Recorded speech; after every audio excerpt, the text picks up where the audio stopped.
What up, guys? Yesterday or 2 days ago, we just got 2 new Mavericks. So I'm gonna do the build outs on those. A lot of you guys are gonna be going out with guys. Just come in. They're gonna tell everyone what the schedule is going to be. You start Friday, then boom. You get 3 days a week. They are those 3 things if we can get those guys to do those things. We're gonna wrap out. Like, I didn't think.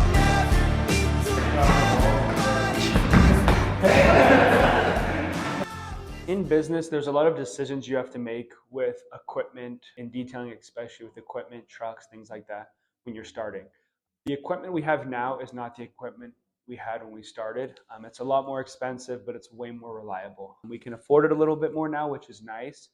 But I do wish that we would have made smarter decisions at the beginning, because in the long term, even though it was a heavier expense up front, it would have saved us a lot of money. So we'll talk about this a lot in this video, the equipment that we use, the big transition between the vans and the trucks. So when we started, we bought all Ford Transits. They're just like the vans with the cargo in the back, and they were good for us. Honestly, the Transits, and it's not just us, we've heard from hundreds of other people, aren't built for high volume like detailing where they need to go out every single day. So there's a lot of broken doors. The doors break easy because they're sliding doors.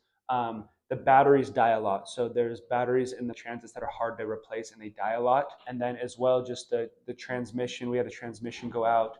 It doesn't great with like cargo load of heavy equipment, and you have to space it out well. So anyway, long story short, we switched to Ford Mavericks. We buy brand new Ford Mavericks now. They're obviously a little bit more expensive, but we just spent 30 grand 1 year in vehicle expenses, and it was too much for us. So we'll talk about why we switched, the equipment that we use now, and kind of the setup that we had then versus now.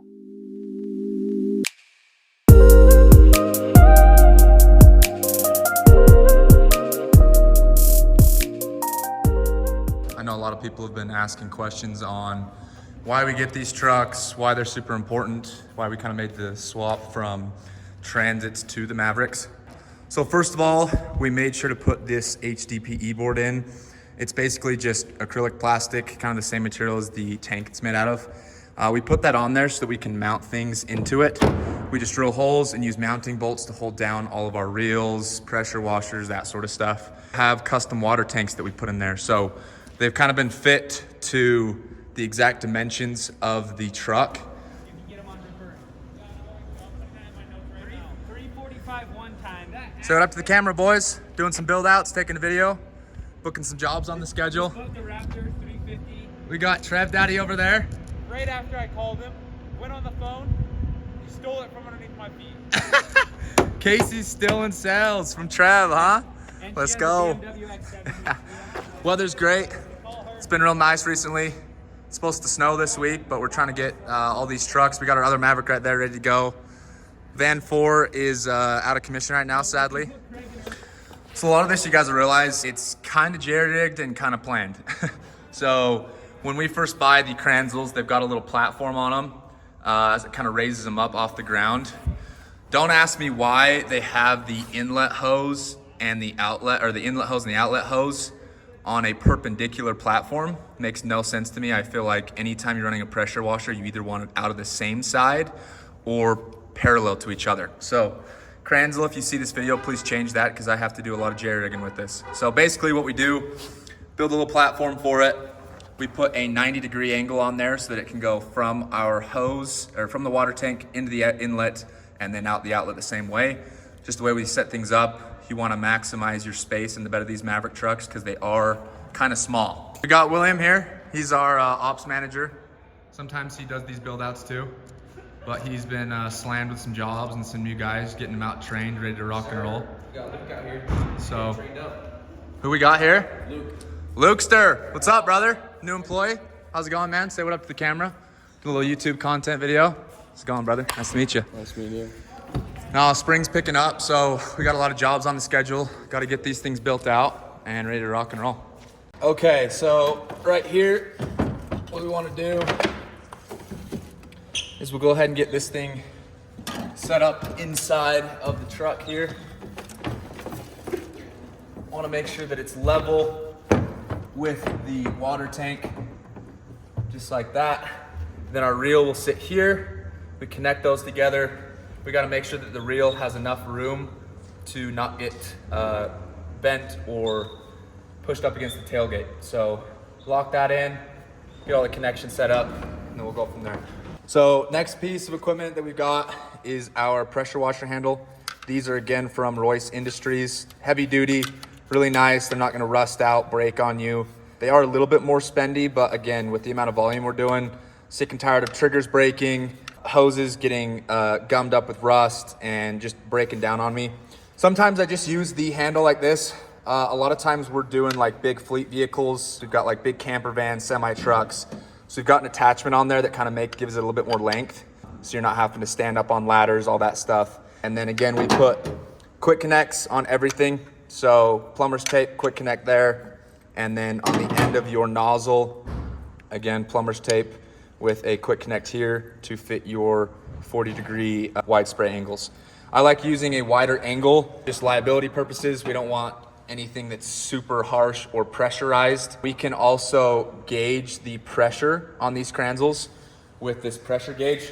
So you can go up or down based off of what you're cleaning. So if you've got something that's really dirty, really muddy, you know, semi trucks, box trucks, you can be a little bit more aggressive with it.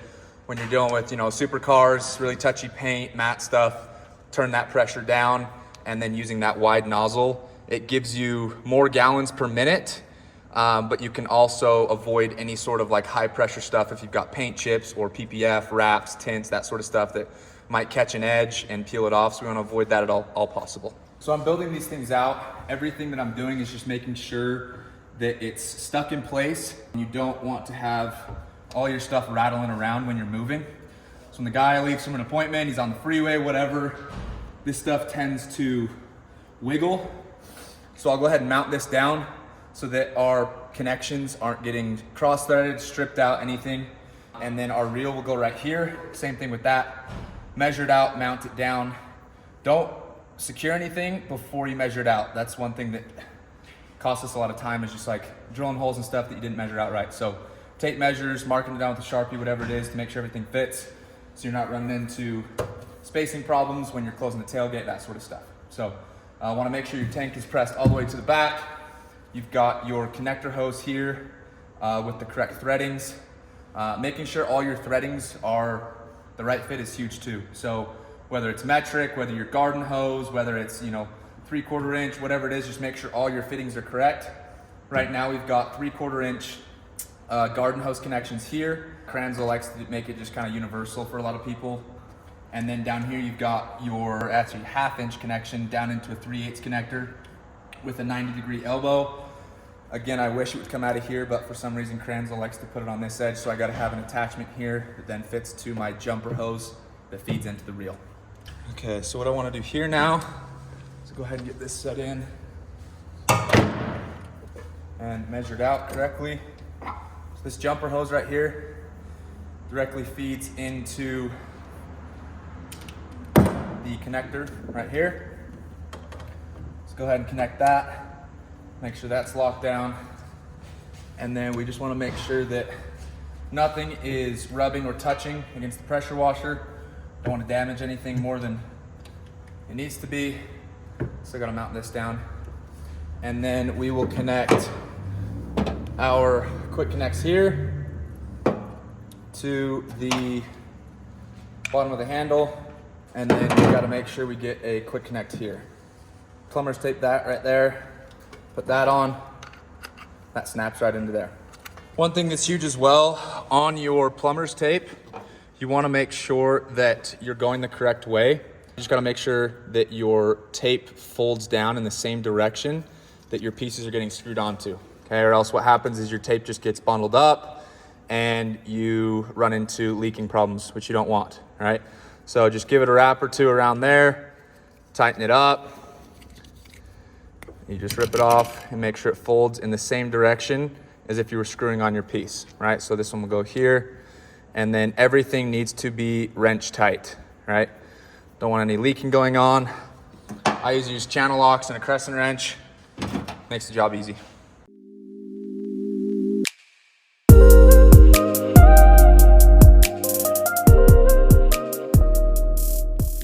All right, moment of truth. Let's see if this works. Perfect. Nice and flush there. We can even give it a little bit more. Right there's probably great. Now we just gotta mount everything in. There is little holes at the bottom, right around there on all four corners that you can mount them down. You can see right there and right there. Just makes it a little bit easier to drill it into the board.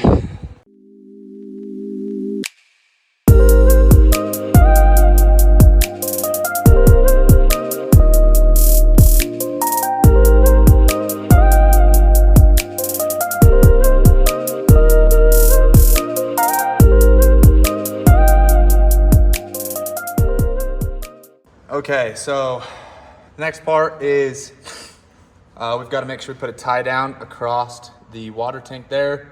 Clip it on both sides, just keeps it snug up against it. I usually use the ratchet strap ones so they're not coming unloose when you're driving and it's full of water. Kind of just sets everything down and kind of weighs it down once you've got a couple 100 pounds of water in there.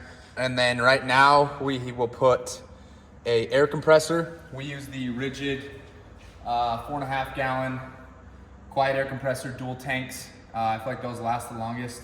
Rigid actually discontinued them, so I've been just scrapping them off Marketplace. They're great. They last longer than most of the other ones that are just like the pancake air compressors. You just run out of air so quick. So that goes right here. Dimensions on it are like 12 inches by 18 inches, so it usually sets up right about here. You want to make sure you still have airflow for your Kranzel. It is electric, so it's not gas powered, which is great. And then our generator goes right here. So I'll kind of show you the setup of that. This is an older reel we're not using right now. So that usually goes right there. You want to make sure you have enough room for your reel to be able to go up and down. So you got to measure that out, make sure everything fits great. And then you don't want to be kinking this hose too much. So obviously you can see someone did that right there. So usually what we do is it'll come up right here, connect into the air compressor, and then our generator sits right here. We use the Predator 3500 watt generators. They're great. They power our Kranzel right over there. We don't use any extension cords into clients' houses. Biggest reason behind that is we pull too much power, and you want to make sure that your employees can't mess up. It's not, have a rule book or whatever. It's you make it impossible for them to do something wrong and to mess up or cause damage to someone's house. We learned that the hard way. We had guys using 100-foot extension cords and they were breaking people's fuses or flipping breakers on people's houses. So we just use our own power and our own water everywhere we go. Makes it simple. Costs a little bit more, but our clients love it. We do it in work parking lots. We'll do it in the middle of construction sites where there's no power or water even close by, and our clients love it. So we'll wheel the generator over. So that slides over just a bit. And that goes in there nice and snug like that. Exhaust always goes that way, just in case it's hot. Obviously you don't want to be melting your equipment. Sooner or later, I'm probably going to build out some sliding drawers where this generator can just slide out far enough to be away from my tailgate cords, so you're not melting it there, and we can just let it run. The exhaust just pointed out towards here. Just haven't found something that is strong enough yet to be able to hold this. This thing's usually about 100 pounds or more with gas and oil in it, so they're pretty heavy duty. They do a great job for what we need. We buy them from Harbor Freight. Always buy the warranty on them. Doesn't matter if anything breaks. If there's a crack in the panel, they'll replace it. Harbor Freight's awesome about that. Stand behind their work. So that's kind of the setup for the back of the truck. Obviously, I've got to put in the air compressor. Still working on getting one of those, but that fits nice and snug right there. You've got plenty of room for like all your stuff in the bed of the truck, okay? So next thing we'll go through is how to take out the seats, the panel boards that I buy, and the coverings I put on top of them to make sure it stays nice in here. And that's where we'll put like our extractors, our vacuums, steamers, and then our totes. I know we went through that in another video. All of our guys have their own totes right here that they set on the back of the table. Everything's labeled on them. They've got their drill, all their spray bottles, brushes, Scrub Ninja pads, Tornador tools, pumice stones, drill brushes, toothbrushes, and then their exterior buckets, pump sprayers, tire brushes, foam cannons, wash wands, rinseless washes, exterior soaps, anything to do with that. And then they just go ahead and insert it on these platforms. I can show you guys kind of the setup we have in this one so far. So we have 2 crates. This one's not done yet. I still need to finish that, but we put crates in here for towels. I'm probably going to raise these up so we can have room to put more stuff underneath it. Then our extractor, we use the Mighty 300S, and then the Rigid 4-gallon vacuum. This is kind of the final step, or the final setup. We've got our reel, air compressor, Kranzel, and then our water reels. And then the boards we do, they're just from Home Depot. I cut the dimensions myself, and then I'll put D-rings on the backboards that go directly into the back of the truck. So biggest thing with this is we don't want to create our own holes or mount things to the truck that cannot be taken out, right? So when you go to sell these, I just unscrewed these 4 bolts, take them out, seats clip right back in with a few bolts. We have coin mat on top. The wood, we want to make sure it doesn't get wet or smell weird in the vans or in the trucks. So we put a coin mat. We did a big old roll of that from Home Depot, again, on their website. We just keep a big roll of it in here every time I do a build out. I'll get that done. And then we've got bungee cords that hook into here that go from that through your vacuum and your extractor.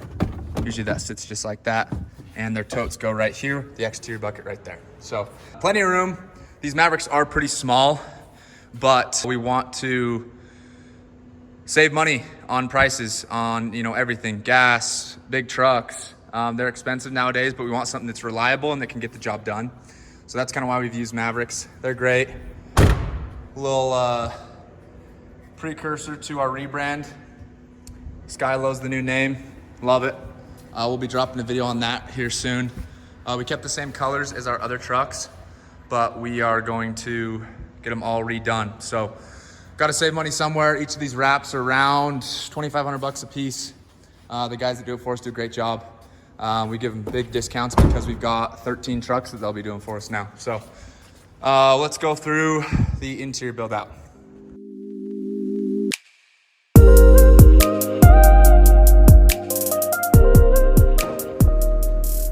Just make sure the seatbelt latches are taken off.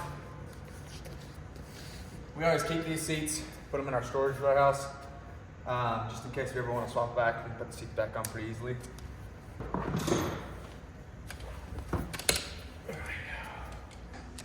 So now we've got some room to work with. I usually keep everything down in here, so all the bolts, everything like that that's needed, we go ahead and put back in here. And then our board sits on this metal bar. This is very sturdy, so you're gonna have a lot of weight that you can put on it right there. And then we go ahead and just put 2x6 legs. They're about 9 inches tall. The dimensions on our board are 46 inches long by 31 inches wide, I think. And then our back piece is, again, probably 44 inches wide, and then I think 22 inches tall. So the places that we put our bolts in are right here. It's kind of a weird bolt. So the ones I get are 90 millimeters long from Home Depot, and it's an M8 is what the correct bolt is. So I usually take this and that other bolt out right there, and then I will remove this with my star drill bits, and then I kind of just tuck everything else back up in here. Make sure that your seatbelt sensors are still connected, or you'll get seatbelt warnings. So kind of tuck everything else up back in there. Board sits like that, drilled into the wall. These ones are connected with these hooks.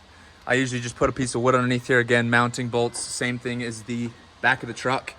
And then once we're done with that, we go ahead and put the coin mat on. So we'll show you kind of how we do that going forward. Hey, Case, what'd you just bag? 2 quarter lays and a $550 job. Heck yeah, baby, that's what we like to see. Weather's great. Boys are fired up, ready to rock and roll, make some money. Kyle here, getting our extractor cleaned up from a biohazard job that we just did. It's pretty nasty. So what we'll do here, we've got 2x6, just a long piece. We'll cut 9-inch legs on it with just a power saw. And then We'll go ahead and stick those legs about 1 inch in and 2 inches back from the edge of the board. Put a 90-degree angle mounting bracket on it so it's sturdy. 2 screws from the top going in each leg. And then we'll put the coin mat on top and glue it down. A janky table right now. Probably not safe, don't do this if you're me, but I've done this a lot, so I don't really care. 9 inches is what you want. You want to be exact too, or else your board is offset. You don't want to do that. Don't have your board underneath you, or you will get wood shavings everywhere.